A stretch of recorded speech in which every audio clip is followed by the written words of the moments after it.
After the Césars, I was exhausted. It was 3.5 hours, 4 hours, and I don't know any French. Next time I will have to learn some, but I sat for 3.5 hours not having a clue. The only thing I recognized was the name Cliff Martinez and Harrison Ford's speech. So I sat there for 3.5 hours. I've never sat for such an extended period of time feeling so that ignorant. Thank you.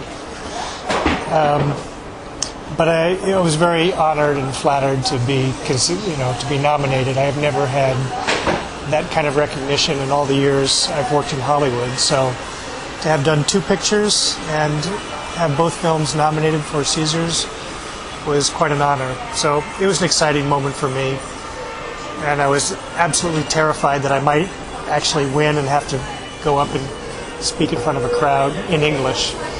So it was a very exciting moment for me. Alexandre Desplat is huge in America now. He's very popular.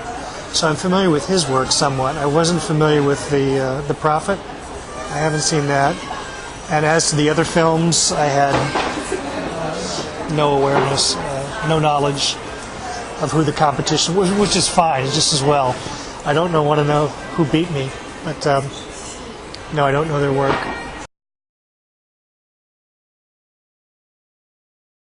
Every director is different, but I thought that Xavier and Nicolas shared something in common that I thought I'll just call French for lack of a better description.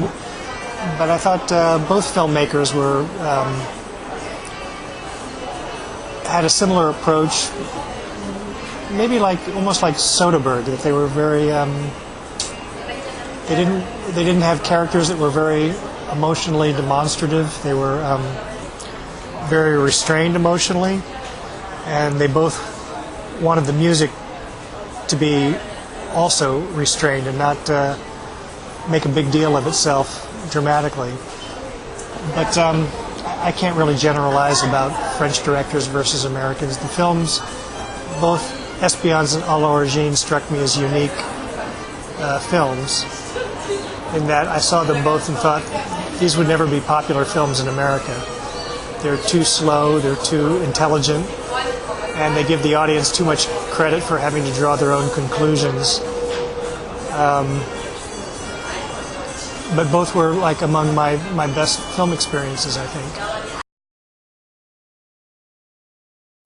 I didn't realize it at the time, but I think Steven is probably very influenced by, I don't know about French cinema specifically, but his films feel very European. They feel like foreign films in certain ways. So I see the similarity. In fact, my reaction to Sex, Lies, and Videotape was kind of similar to the way I felt with Espions and L'Origine, which was good films.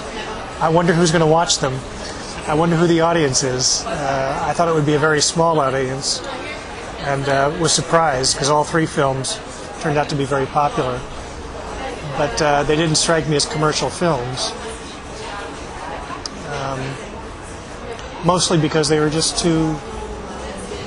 They let the audience think too much. They made the audience get involved and draw their own conclusions and think for themselves what the film was about. Sex, Lies, and Videotape I thought was very ambiguous, and I thought that made it uncommercial, but it's what made it so successful. And I assume the same with these films. Either that or the French audience is a little smarter than I expected, or a little smarter than the American audience. Maybe shouldn't put that in there. Well, that's my background. That's my childhood, is playing drums in rock bands. And at a certain point, I just didn't like the sound of drums anymore, and kind of gave it up. But yeah, I don't use rhythm that much, and most of my early stuff with Steven Soderbergh was purposely not rhythmic, and so no, I don't use it a lot, and I don't see much connection between my rock and roll past and my movie career. They're kind of 2 different things. It's not like I have a lot of projects to choose from and I pick the best. The projects often choose me. Yeah, I wish it were otherwise, but usually I choose something that I feel I'm well cast for, that I can do, bring something to the film that I can contribute. I like to do something that's a little bit different than what I've done in the past. There's a lot of reasons for doing a film, I guess. To develop a relationship, like I hope to become the Jerry Lewis of film composers in France. A script is usually something I look at. Sometimes there's a rough cut of the film to look at. That gets kind of tricky if somebody shows you their film and then you say, I don't want to do it. Then their feelings are hurt. So usually I'll read a script and usually talk to the director, and he'll decide if he likes me and if I like them. And I guess that's usually, the script is probably the bottom line. If somebody likes me, I'm very impressed. If somebody likes me and thinks I'm appropriate, I'm very flattered to know that. So usually I don't say no very often. That's a good quality. I mean, I think you have to be very much in a role of support. You can't have too much of an ego because you get beat up a lot. Your music is something very personal, and it might take you a week to write this beautiful piece of music, and a director will listen to 2 notes and go, no, it's all wrong. So you have to develop, I've always thought it's like raising children. It's like if your daughter turns 18 and she wants to marry an abusive, drug addict, alcoholic, you just kind of have to let it go, because you do your best with the music, and then it's going to pass on to hands that are less sympathetic. So you have to develop be very passionate about the music when you're making it, and then become very detached. Erase that. That was the analogy would be about the abusive drug addict was. I mean, all the time I get that. Directors like to work with temp music, and some composers hate it. I'm fine with it, as long as the director knows that you're not going to recreate. The only time it really becomes a problem usually is if it's my music.